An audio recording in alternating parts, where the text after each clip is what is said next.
नमस्कार मेरे प्यारे मित्रों, मेरे प्यारे दोस्तों, मेरे प्यारे रसगुल्लों। आज मैं शुरुआत कर रहा हूँ समय, कार्य और मजदूरी। इसमें सबसे पहले दोस्तों बात करते हैं एक नियम यूनिटरी मेथड की। तो मेरे प्यारे दोस्तों, मैं इसके बारे में आपको कुछ बेसिक जानकारी दे रहा हूँ, तो जरा ध्यान से देखिएगा, ध्यान से सुनिएगा दोस्तों।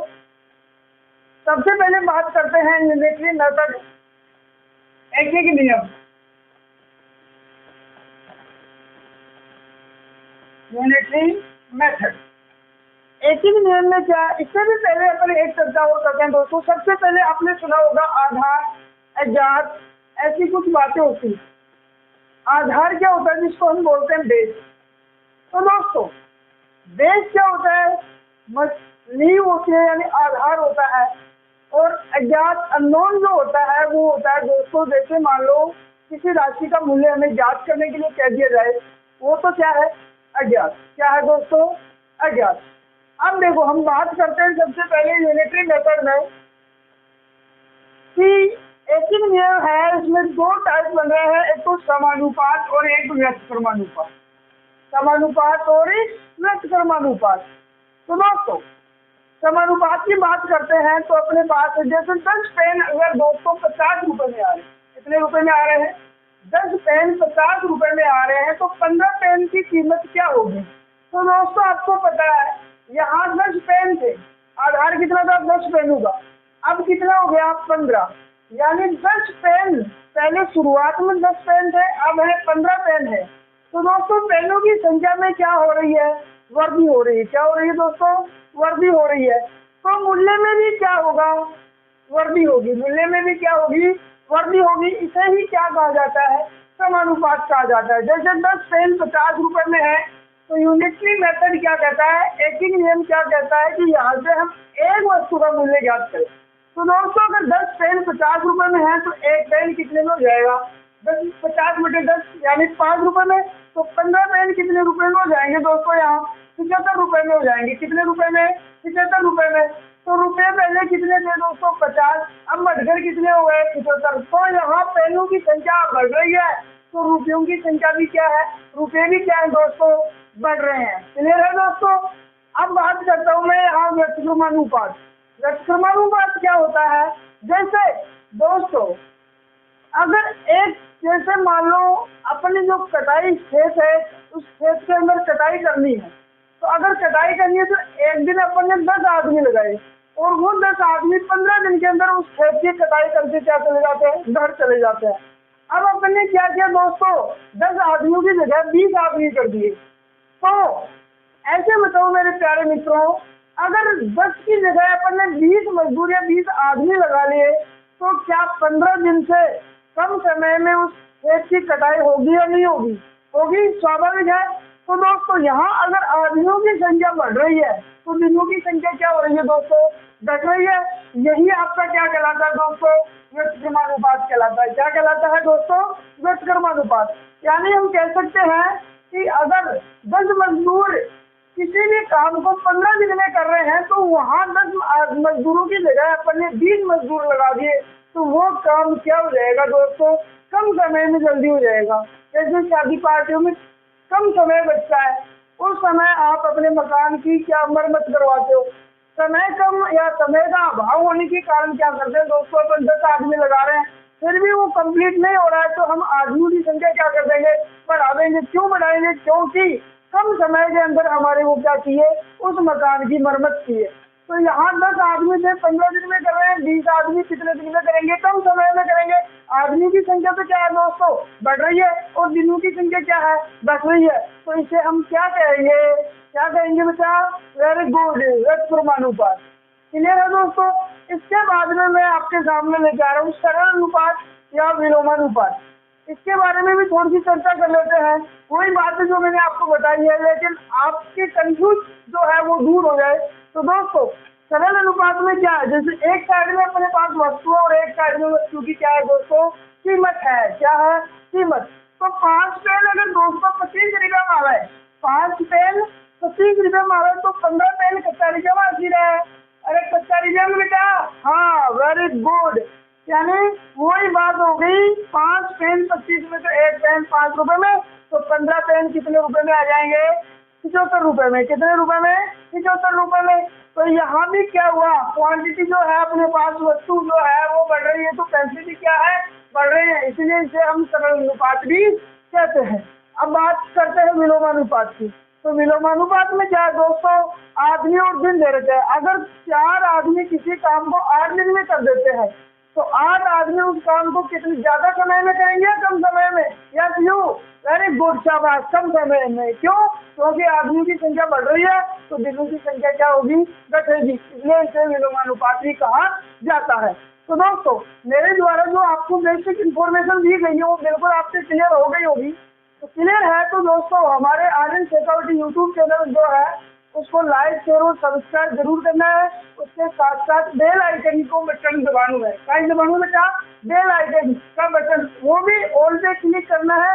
जी वास्ते आप सबको जो इस क्लास में बताए जा रहे हैं ट्यूशन है या टाइप है, उनके नोटिफिकेशन है आपके मोबाइल तक आसानी से पहुंचते रहे। अब मैं लेके आ रहा हूँ दोस्तों आपके पास टाइप नंबर 6। तो दोस्तों, अब हम टाइप नंबर 6 की बात करेंगे इसमें। इससे पहले आप सभी को गणेश चतुर्थी की हार्दिक शुभकामनाएं। तो दोस्तों, टाइप नंबर 6 में एग्जाम्पल नंबर पहला है आपके सामने कि 12 कुर्सियों की कीमत 1236 रुपए है, तो 5 कुर्सियों की कीमत क्या होगी? तो दोस्तों, इधर तो अपने पास है कुर्सियां, क्या है दोस्तों? कुर्सियां, और इस एक साइड में है कीमत। क्या है? कीमत। तो कुर्सियां कितनी है दोस्तों? 12, और कीमत कितनी है इसकी? 1236 रुपए। तो हमें 5 कुर्सियों की क्या ज्ञात करनी है? कीमत ज्ञात करनी है। 5 कुर्सियों की क्या ज्ञात करनी है? कीमत ज्ञात करनी है। तो दोस्तों, जो 12 कुर्सियां हैं उनकी कीमत अगर 1236 रुपए है, कितने रुपए है? 1236 रुपए है, तो हम यहाँ से एक कुर्सी का मूल्य ज्ञात करेंगे। तो एक कुर्सी का मूल्य ज्ञात करेंगे तो अपने पास आ जाएगा कि 12 कुर्सी 1236 रुपया में है। तो हम कह सकते हैं जो 12 है वो इस 1236 है, ये 12 इनका कितना गुणज है? कितना गुणज है? तो 1236 में 12 का भाग देंगे तो एक वस्तु का मूल्य भी आ जाता है। तो यहाँ देखिए दोस्तों, अपन कितना गुणज है? 12 का भाग देंगे 1, 0, 12, 3, 36, यानी कितना गुणज है? 103 गुणज है। कितना है दोस्तों? 103 गुणज है। यानी हम कह सकते हैं कि एक कुर्सी कितने रुपए में है? 103 रुपए में। तो 5 कुर्सियां कितने रुपए में हो जाएगी? तो दोस्तों, अगर ये 12 103 गुणज में है, किसकी कीमत के? 12 कुर्सियों की कीमत के, तो 5 कुर्सियों की कीमत भी 5 के गुणज में कितनी हो जाएगी? 103। तो हम डायरेक्ट ज्ञात कर सकते हैं, यहाँ 5 को 103 से गुणा करेंगे तो दोस्तों अपने पास आ जाएगा 515 रुपए। तो हम कह सकते हैं कि 12 कुर्सी अगर 1236 रुपए में आ रही है, तो 5 कुर्सियां 515 रुपए में आएगी। ये दोस्तों, यही आपका क्या है? आंसर है। क्या है? आंसर है। अब मैं बात करता हूँ मेरे प्यारे विद्यार्थियों, एग्जाम्पल नंबर 2 की।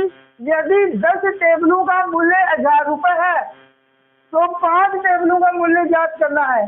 तो दोस्तों, यहाँ देखना है, एक साइड में अपने पास है टेबल और एक साइड में है अपने पास कीमत। यानी हम कह सकते हैं कि जैसे दुकान पर अगर आप टेबल लाने जाते हो दोस्तों, तो अपन क्या करते हैं, जितने टेबल लेते हैं उतने उसके जितना पेमेंट बनता है, यानी जिसकी कीमत बनती है वो दुकान वाले को दे देते हैं। तो दोस्तों, टेबल कितने लीजिए? 10 टेबल थी अपने पास, उसकी कीमत कितनी है? 1000 रुपए। कितनी रुपए है? 1000 रुपए है। तो हमें 5 टेबलों का मूल्य क्या करना है? ज्ञात करना है। तो दोस्तों, यहाँ जो 1000 रुपए है 10 टेबलों का मूल्य, तो एक टेबल का मूल्य कितना आ जाएगा? 1000 में 10 का भाग देंगे तो 100। तो दोस्तों, हम कह सकते हैं कि 10 टेबल जो है वो 100 के गुणज में है। कितने के गुणज में? 100 के में। कैसे? 10 को 100 से गुणा किया, कितना आया? 1000। तो इसका मतलब ये 5 टेबल भी किसके गुणज में होगी? 100 में। तो हम कह सकते हैं कि 5 टेबलों का मूल्य कितना हो जाएगा? 100 गुणा 5 बराबर 500 रुपए। तो दोस्तों, हम कह सकते हैं कि 5 टेबलों का मूल्य जो है वो कितना होगा? 500 रुपए। कितना होगा? 500 रुपए। तो आशा करता हूँ कि मेरे द्वारा जो टाइप नंबर 1 में जो एग्जाम्पल बताए वो बिल्कुल आपको क्लियर हो गए होंगे। अगर दोस्तों क्लियर है तो आपको लाइक शेयर और सब्सक्राइब जरूर करना है। उसके साथ बेल आइकन का बटन दबाना है, जिससे आने वाली क्लासों की वीडियो जो है वो उनके नोटिफिकेशन आपको मिलते रहे।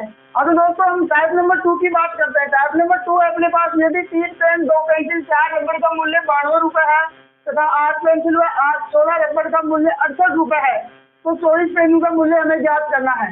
तो 3 पेन 2 पेंसिल और 4 रबड़ का मूल्य कितना दिया हुआ है दोस्तों हमें 92 रुपीज। कितने रुपीज 92। और 8 पेंसिल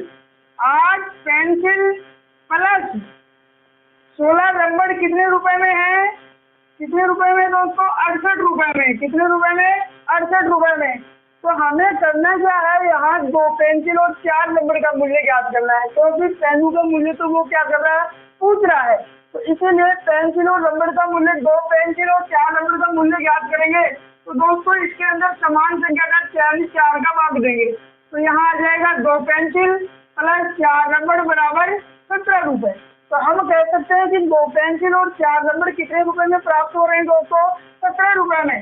तो हम इन दोनों की जगह कितने लिख देंगे 17। तो यहाँ से दोस्तों 3 पेन प्लस 17 बराबर आ जाएगा 92।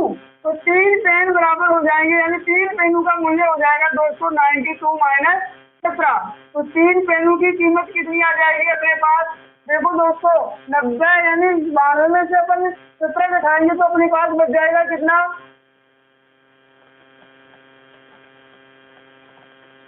75 रुपए। दोस्तों कितना आया 75 रुपए। तो यहाँ से अपन क्या करेंगे, एक पेन का मूल्य ज्ञात करेंगे। तो एक पेन कितने में आ जाएगा 75/3 बराबर 25 रुपए में। एक पेन का मूल्य कितना आ गया 25 रुपए।